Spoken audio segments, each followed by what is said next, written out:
Da tribuna da Câmara, os deputados Paulo Eduardo Martins e Luiz Lima lembraram escândalos dos governos petistas. O deputado Luiz Lima lembrou uma longa série de escândalos que culminaram na anulação pelo Supremo Tribunal Federal dos processos, permitindo que o ex-presidente Lula concorra às eleições. O deputado Paulo Eduardo Martins citou frase de Lula que afirmou que em um possível mandato fará mais em 4 anos do que fez em seus primeiros 8. Martins afirmou: "Eu entendi como uma ameaça." O deputado lembrou o mensalão, enfatizando a importância da ingerência sobre outro poder, que caracterizou como um verdadeiro golpe de Estado, e também o escândalo do BNDES, que gerou um teatro de capitalismo que beneficiou amigos do rei enquanto prejudicava os consumidores. Paulo Martins lembrou ainda as propostas de controle social da mídia, lembrando que, para Lula, a imprensa amestrada baixa a cabeça, como quem espera o cabresto. O deputado alertou que as ameaças de Lula devem ser levadas a sério. A renda deste vídeo e de todos os outros da Folha Política está sendo confiscada a mando do ministro Luiz Felipe Salomão, ex-corregedor do Tribunal Superior Eleitoral, com respaldo e apoio de Luiz Roberto Barroso e Alexandre de Moraes. O ministro Salomão decidiu, de forma monocrática, em um inquérito administrativo, confiscar toda a renda da empresa a pretexto de impedir a divulgação de discursos que não lhe agradam.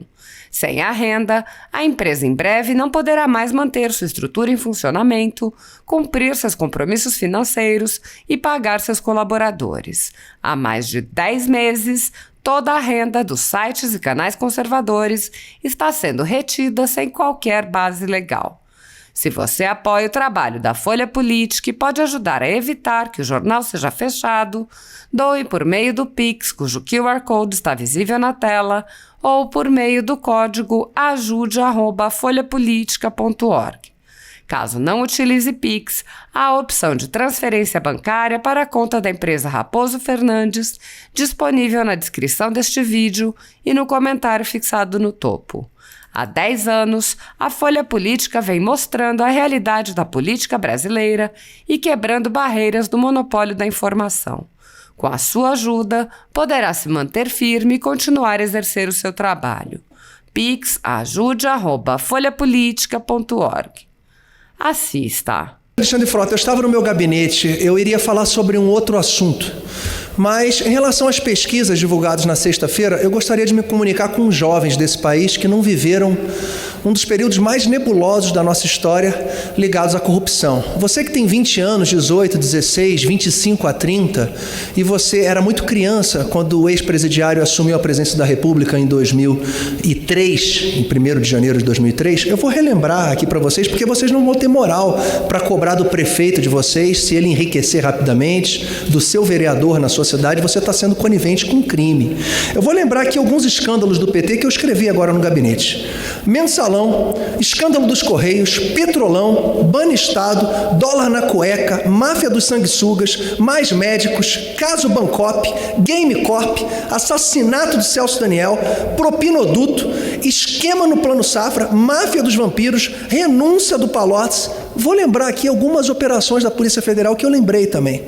Carne fraca da JBS, acrônimo do BNDES, Boca Livre, carne fraca da JBS, Boca Livre, Cifra Oculta, Mãos Limpas, Mar de Lama, Monte Carlo, Santiagraha, Lava Jato, Zelote, Vidas Secas. E eu gostaria de lembrar aqui da cúpula do PT que foi presa: Lula, ex-presidente da República; João Cunha, ex-deputado federal, presidente da Câmara dos Deputados; José Genuíno, ex-deputado federal, ex-presidente do PT; Antônio Palocci, ex-deputado federal, ex-ministro da Fazenda; Vacari Neto, tesoureiro do PT; Delúbio Soares, tesoureiro do PT e da CUT. Segundo o jornalista Lauro Jardim, esses últimos dois, Vacari Neto e Delúbio Soares, já trabalhando na pré-campanha do ex-presidiário Lula. Jovens brasileiros, adultos brasileiros, senhores brasileiros, idosos brasileiros, eles não fizeram apenas isso, não. Eles, nos 14 anos de governo, eles quiseram nos separar, fazer com que nós brigássemos um com os outros. uns com os outros, em relação à nossa religião, em relação à nossa escolha sexual, em relação à nossa cor. Quiseram destruir a bandeira do nosso país, preferem cantar o hino socialista ao hino brasileiro e, o mais sério de tudo, quiseram separar os filhos dos pais, falando com que a família fosse uma pauta secundária, falando que policiais não são gente. Nós precisamos de lei e ordem, e pensar que o Supremo Tribunal Federal jogou tudo isso aqui, todas as operações da Polícia Federal, todos os escândalos envolvendo as prisões da cúpula do PT, o Supremo jogou para o alto. Não vamos ser coniventes com a corrupção. Não é um problema de esquerda ou de direita, é um problema entre ladrão e polícia. Vamos ficar ao lado da polícia, vamos ficar ao lado do bem, vamos ficar ao lado dos bons juízes e das pessoas que prezam pelo futuro do nosso país. Muito obrigado, presidente Alexandre. Me chamou a atenção hoje uma fala do ex-presidente Lula, que ele diz que vai voltar ao poder, se voltar ao poder, ele vai fazer nos seus 4 anos mais do que ele fez em 8 anos. Eu entendi aquilo como uma ameaça. Tem gente que entendeu como uma promessa. Para mim é uma ameaça. E justifico ser uma ameaça, lembrando algumas coisas que esse cidadão fez na presidência da República. O país não pode esquecer dessas coisas. Para começar, mensalão. Fala-se tanto em golpe. O que foi o mensalão, senão uma tentativa de golpe de Estado? Afinal, há outro nome para quando um poder, numa república tripartite, aluga um outro poder para conceder poder a este, como foi o caso do executivo comprando o legislativo, para fazer o que o legislativo, aliás, o que o executivo bem entendesse. Isso é o fim da tripartição, isso é golpe. Então houve uma tentativa de golpe de Estado aqui, chamado mensalão, praticado no governo do senhor Luiz Inácio Lula da Silva. Além do mais, então o senhor... Como é que é? Deputado, por então gentileza. Confirma a existência do mensalão, que até então negavam, né? Então até então negavam. Pagou pelos seus crimes. Então vocês confirmam a existência do mensalão. Atenção, petistas afirmam que o mensalão existiu. Depois disso ainda tem o escândalo do BNDES. Mais de R$1 trilhão. R$1 trilhão injetados na economia, muitos de forma desnecessária, para criar um teatro de capitalismo aqui, financiando fusões de grandes grupos, reduzindo a concorrência, prejudicando o consumidor, para que todos pensassem que vivemos num ambiente capitalista de concorrência, mas a economia toda dominada por 4 ou 5 grupos que eram financiados pelo BNDES, controlados pelo Partido dos Trabalhadores.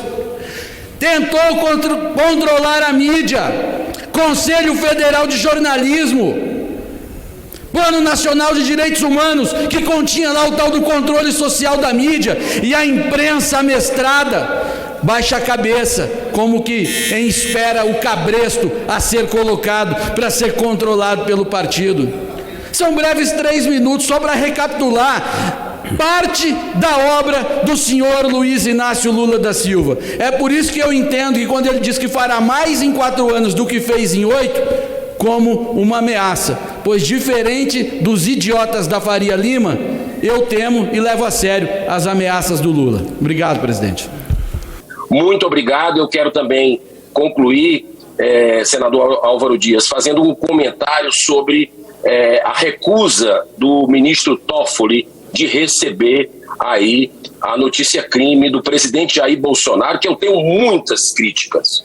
Digo isso sempre, mas quem está cumprindo a lei nesse caso é a presidência da República. Nós precisamos ser justos. E quem está cumprindo dentro das 4 linhas é o presidente Jair Bolsonaro, e o Supremo está descumprindo, né? Tem até um famoso senador do Nordeste que disse naquela época que foi provocado na campanha presidencial, que dizia assim, o pessoal cobrando a ele do PT que o Lula está preso, ele disse, o Lula está preso, babaca, né? E eu quero dizer para os ministros do Supremo, com muito respeito a eles, que é a regra da boa convivência ao respeito, mas dizer que o Daniel Silveira, ele está solto, ele está livre por algo constitucional que foi feito. Se ele errou, ele tem que pagar, mas ele tem que pagar dentro da Constituição. E eu acredito que deva pagar, porque exacerbou também. Agora, um erro não justifica um outro. O Brasil precisa de respeito às suas leis. E está havendo uma desordem completa, uma crise institucional, porque o Senado está parado, está omisso, está conivente com isso tudo, enquanto deveria exercer o seu poder de realmente apaziguar a situação. A paz não é indiferença, não é cruzar os braços, a paz é ação, está lá no verbo, pazear, no dicionário Aurélio. Então o Senado precisa agir para acalmar o país. É muito importante que ele faça esse papel, mostrando os abusos que o Supremo Tribunal tem feito às vistas de toda a população que está vendo isso, seja de esquerda, de direita, contra governo ou a favor de governo. Está todo mundo vendo o que está acontecendo. Deus abençoe a nação, muita paz e tudo de bom. Obrigado, presidente.